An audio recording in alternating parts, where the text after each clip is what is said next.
Familynestacademy, a place where families are empowered to fulfill their destiny, a place where families can build legacy, a place where families can enjoy a wholesome and fulfilling life. And more.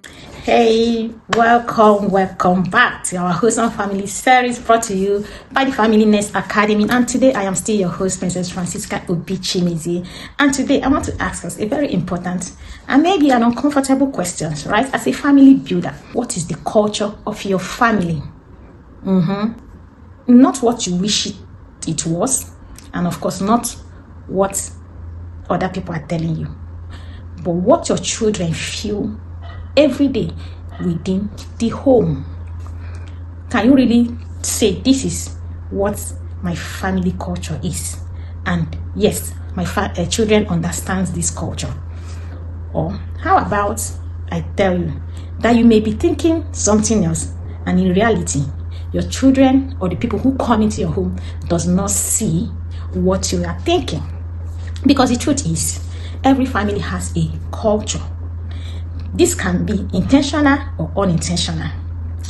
And this is what shapes your children's identity, their self-perception, their confidence, their faith, and their future. Whether you realize it or not, it's happening daily. Your routine activities, they all define the culture within your home. So I want to ask you again, what defines you? What defines your family? So I'll be teaching us how to create a family culture that reflects what truly matters. Because sometimes, like I say, we have it in mind, this is what we want for our family, but we don't really have a tangible plan.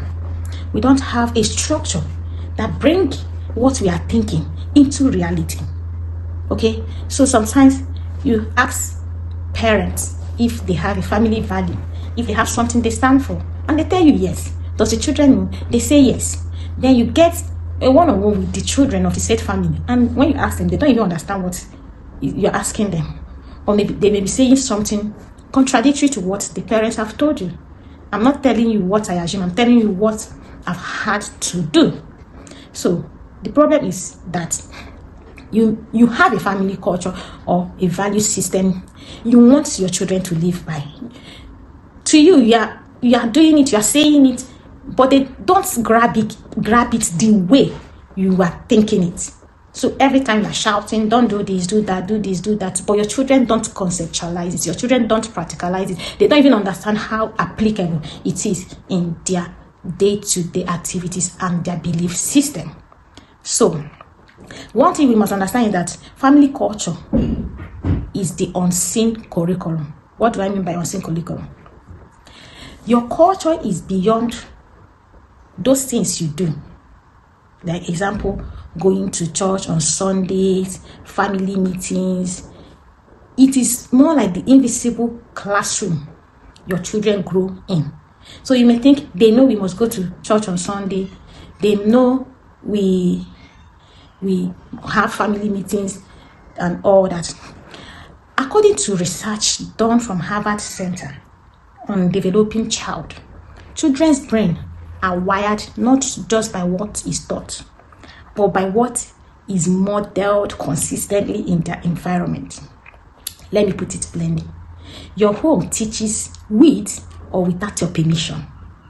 So that's why you need to be very sensitive, very intentional, and very careful of the things you allow in your environment. So to you believe your children knows you should do this, you should do this. What of the ones they are observing daily that is not written or spoken, or you have not taught them? What of the one that auntie you brought into your home is reflecting that your children are picking? Some of us, you don't believe that your child should have a boyfriend, but you have a sister or a maid who is always on a call with a boyfriend. You have told your children, no boyfriend, No girlfriend until you're ready. You're adult and you're ready to settle down. You cannot start dating. But these children hear boyfriend from their housemaid, hears a call from whoever is living with you or coming to stay for a while, talking about boyfriend and girlfriend. At that point, they may not even understand the difference that these ones are adults. But this culture are being transmitted to them. Right? The question is, those people you have brought into your home, what have you done with them? Have you also sat them down to let them understand what you are running by, what your home stands for, what is accepted or what is not accepted? You may think it's too restrictive. Yes, it should be for the sake of your children. If they have to answer their calls to their boyfriend, their girlfriend, they should take permission, walk out of that compound or stay privately in their room. But they should be sensitive and aware that there are calls they should not make around your children. Or is it the kind of movies you watch? I remember there are certain movies we don't watch. Then one day, someone lived with us for a while. She started watching all those movies. Somehow I was even caught up. I started watching it. After 2-3 days, I was like, no, this is not what my family stands for. Before I know it, I may start getting influence, and then it becomes a norm in my home. And then my children are still young. It will become a culture. So I had to apologize to her. Tell her, please, I'm sorry. We don't allow this, even though I've been carried away, enjoyed it for a while, but I don't think it's spiritually healthy for the atmosphere of our home. I don't want strange spirits and all that being given room in our family. What was I doing? Intentionally curtailing and controlling what happens around my home. If not for me, for the children I've given birth to. Okay, so there are things, important things that culturally shape your home that you must begin to know first. Okay, because these are the things that actually shape your family culture. And everyone that comes around your family must be indoctrinated. Listen to my word, I say must be indoctrinated. Don't bring people who don't believe in the same thing with you to stay with you, not even for a night. Find a lodge, pay for it, save your home. Okay, so words are powerful. Is sarcasm normal in your home? Do you make jest, any kind of talk, anything goes? If it's not, don't bring someone who talks carelessly. It does not matter your relationship. Or if you must bring him or her, let him know, please, I know you joke a lot. I know you are very sarcastic. But please, while you are with us, keep it away. It's not allowed here. You need to be firm. Of course, you are not going to be rude. Have a conversation with this person before you bring this person in for a visit, okay? Affirmations. Do you affirm your children? Because it forms what they believe about themselves. And that's why if you don't affirm your children, it becomes a culture to lack confidence in themselves. Okay? To even accept compliments will be difficult for them because it's a culture that has been formed at home.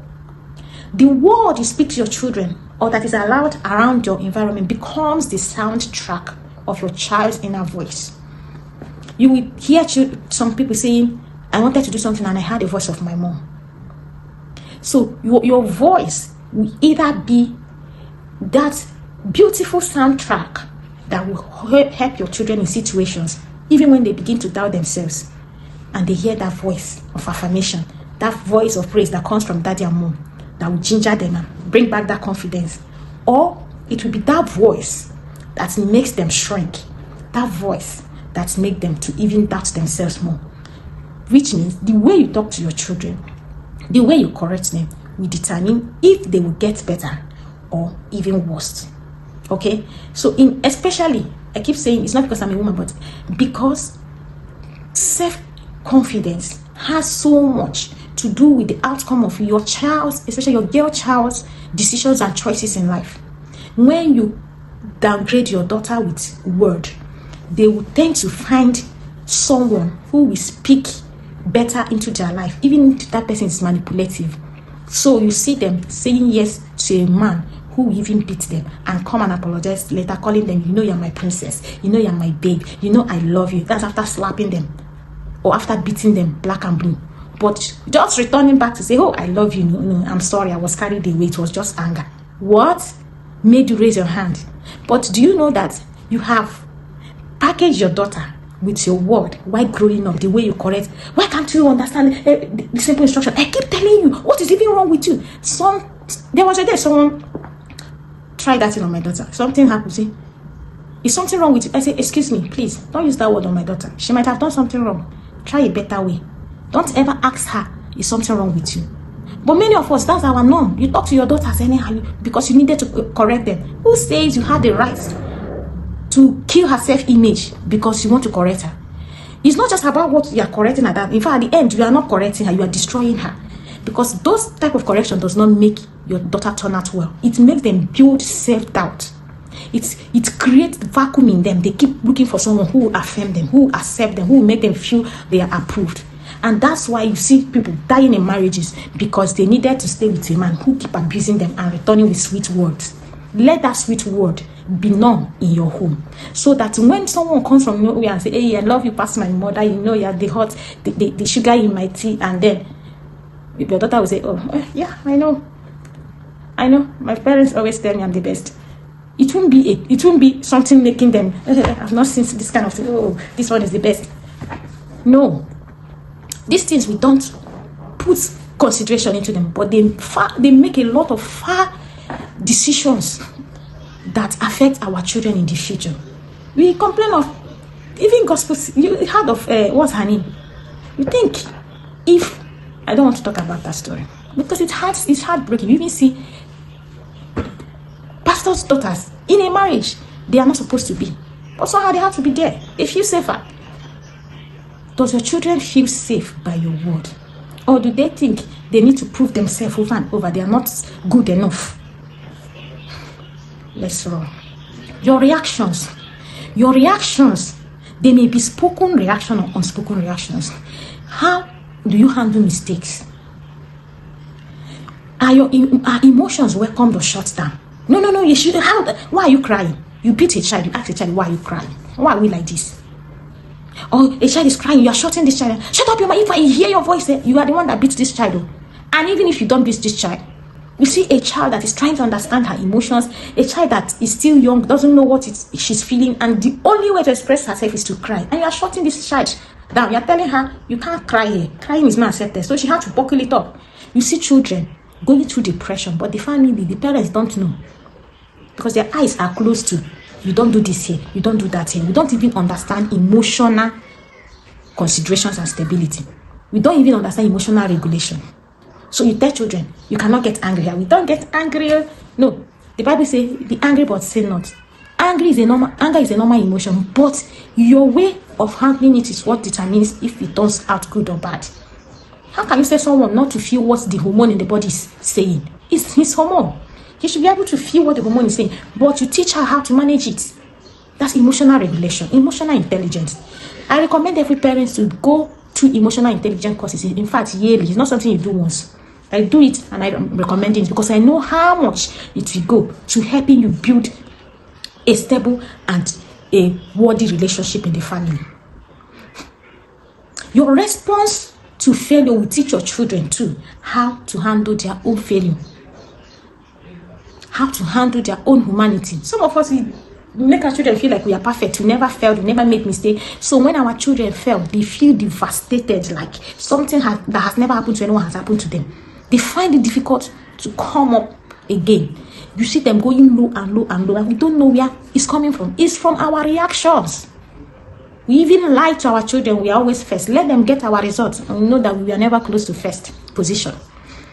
Instead of teaching them to accept their failure and use it as an instrument of getting better. Letting them know that failure does not mean you are a failure. Failing does not mean you're a failure. And that is a way of telling you there's a better way of doing things. The way we react to things will determine if our children will learn from it or we get worse from it. Let's stop overreacting. It's forming a norm, a culture that determines the future of our children. My concern is that it's not just about today, it's about the future. What we are building, that our children that is being imprinted in our children, subconsciously, unconsciously, consciously, that we don't even know they are making up our children identity and personalities. Thirdly, routine. Your routine forms your culture. What do you do consistently? Do you pray together or scroll beside each other silently? Does your children see this is what is more important to daddy have his phone? This is what is more important to that mommy, gisting with friends, chatting, or watching Z-Word, or all these, series. Oh, God saved me. Some of us, we are so carried away with the things we do consistently, we don't know how it's affecting our children. And tomorrow when they have phone and they are engrossed on social media or scrolling through phones or doing things irrelevant, we are pissed off, we are everywhere, we are angry. Why can't you do something else? Why can't you wash your plates? Why can't you take care of your room? You're always on your phone. The mommy and daddy are always on their phones. That's the truth. If you must be doing something consistently on your phone, your children should be able to understand, what are we doing on this phone and why are we on it? I was discussing with my husband just a few days ago. When I'm on my phone, I'm either editing my videos or working on my books. And due to my tight schedule, or even my daily prayer for children, as I'm doing it, I'm talking to my daughters. This is what mommy is doing. This is what we do on our phone. We don't go about looking at what other people are doing. We are adding value. So I am editing the videos before I send it. Sometimes if we are eating breakfast and I needed to do it urgent, I would say, please, just give me a few minutes to quickly send out the morning prayers. I'm explaining to these children, they have to understand that I'm not just there wasting my time looking at what other people are doing on social. What's my business? For those of us that must catch up with news, you must know when to do it and how. And explain to your children, let them know what relevance you are adding or gaining. Why did I go this way? Your routine, whatever you are doing, must be relevant. And it must be something you want to pass down to your children. That thing you are doing, you don't want your children to do, don't do it. If you do it, forget about it. It will become a regular, a culture. And your children will pick it and even exaggerate it. I keep telling people, anything you do, your children will expand it. This is the generation. They will digitalize it. They will modify it. They will AI it. Yes, you need to know that. Okay, do you talk at dinner or eat on the run? I'm always in a hurry. Please, let's eat. I want to do something else. You just leave the children, finish your own, go to your room to continue doing your own thing. Or do you form it as an opportunity to connect? Does your children understand that you have that there's this intentionality of connecting as a family, and that connection is important to you? Culture. Do you also have a culture of preaching louder than following what you preach or your rules at home? What does your children see you as? A hypocrite or someone who is consistent with what he says, modeling, standing and doing what he says than doing contrary to the rules? Are we the follow my word, no follow my action? I've said this severally. If you read my posts, my blogs or my videos, we are in a generation that will do what you do and do it in a higher dimension. It's no longer the generation that will listen to you and do what you say and not do what you do. So do as I do and do as I do. That's the generation we are in. So forget about that. Do what I say, but don't do what I do. It's not working in this generation. And yes, fourthly, and I will be concluding in this point, conflict resolution. How do you resolve conflict at home? Do you shout on top of your voices? Do they see you yell and shout at them or your partner, maybe your husband, your wife? Or do they see you apologize and reconcile? Do you apologize to your children when you do something wrong? Or you are the no do wrong champions in your home? Do you want your children to apologize? It should be known for you to say sorry to them when something goes wrong. Intentionally bring yourself to say sorry to your children. In that way, they will learn to say sorry. When you tell your children, say sorry to your sister, say sorry to your brother, that one is a forceful sorry. It's not out of empathy. It doesn't stick. One is that they won't say it from their heart. Two is that they won't learn what it really means, why they need to say sorry. Because mommy and daddy have not taught them. So when we handle children with empathy, when we model saying sorry, that's how the children pick. In fact, when one child offends another or does something, the right thing you should do is that one that has been offended, go and embrace and say sorry. You will realize that the other one will start picking, understanding what you really mean by saying sorry. But you say this one, you force, and you, on top of it, even hit him or her to go and say sorry. My brother, my sister, that does not teach your child empathy. The essence of treating children with empathy is also to help them understand what it means to be empathetic, to be able to show empathy to other people. And that is another skill that helps children build creativity. It's another topic altogether. So, is it a regular thing to apologize, to reconcile when things go wrong, or you carry your face left, your husband carry his face right, and your children are watching? You are building a culture. The truth is that families don't fall apart from conflict. They fall apart from how conflict is handled. That's the truth. There may be a misunderstanding. It may not be what we tear the family apart, but it's the way that conflict is handled, that misunderstanding is handled. That's how or what will determine the outcome of that misunderstanding. Okay? So, that is the culture we are talking about. Building a culture, a family culture. How is yours? What does your family culture say about you? I understand what families are facing in these times and seasons, and that is what I'll be talking about in my next videos. Look out for it. The challenges the 21st century families faces. Okay? We'll be talking about it when it comes to building culture. What are the challenges that the 21st century families faces? Our families of this time, what are the troubles, what are the challenges we face when it comes to building a family culture? Yes, remember to subscribe if you want to catch up with our series and our life transforming teachings about families.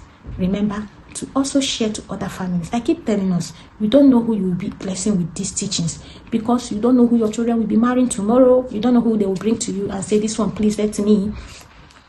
Then to spread the good news to other families. Subscribe, and yes, if you want to be part of our 2026 Familynestacademy session, kindly DM me, because we'll be running quick, fast, and furious. Because in this generation, families need to run in community, to share experiences, learn from people sharing their own experiences, learn skills, learn wisdom, and engage in connection and building connections with families, starting from their own families.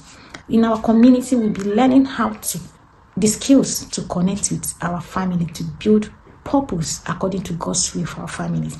And yes, thank you for coming this far with me, and see you next time. We are still your host, Familynestacademy, and I am Princess Francisca Obichinizi. Nice meeting you, and do have a lovely day. Bye.